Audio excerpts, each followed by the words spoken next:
Greetings and salutations, and I'm revisiting this test after talking to some of the devs, and David Bamber says that the guest brain does or should rather take into account the physical length of the path.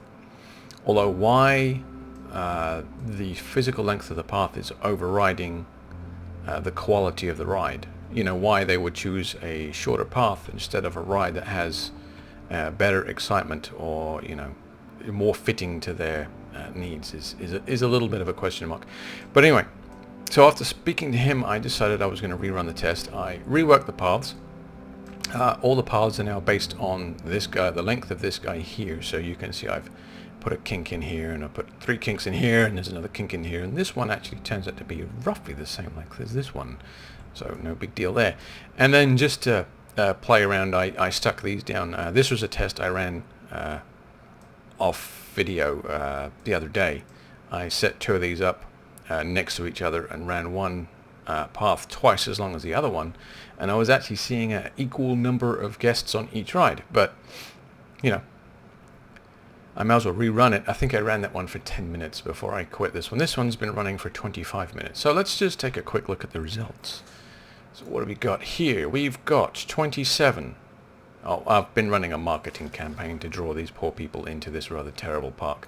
So that's why the numbers are slightly higher. So 27 on this one. 25 on this one. That's better. 25 on this one. It's still a little concerning that they would split between these two. This is the big one. 21.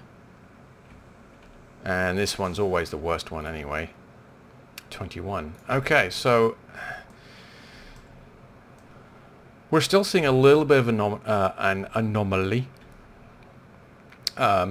This one is performing exactly as we would expect. This one's getting the best throughput as far as guests go. But this is technically the best ride.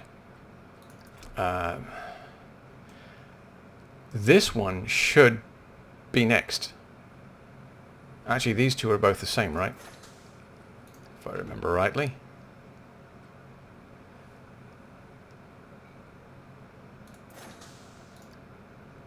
Oops. Oh no, yeah, this one's got a slightly higher vomit rating. Okay, but oddly, these two are still pretty much neck and neck.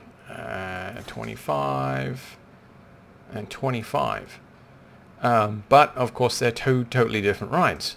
This one has some scenery.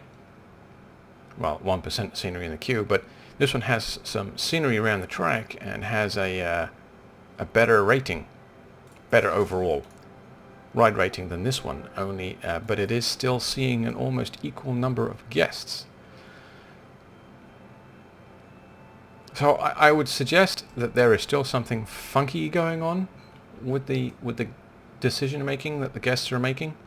Decision making that the guests are making. Brilliant sentence. But yeah, it's nice to see they are picking this one over the others. But it's still a little disturbing that this one is essentially the same as this one. But, it's still seeing a markedly more foot traffic than, than it should, in my humble opinion. Whatever. So what about these two? 2 identical rides. This one's just got a longer path than this one. So this one should see less guests than this one. Right? Right, so 808. 1,100. Excellent, excellent. That's exactly the result we want to see. This is still a little confusing, but at least the devs have confirmed that, the path, the physical path length, it does play a part. So I don't know why in the test I ran the other day it didn't. But it's still very confusing as to why this one's getting an equal amount of foot traffic.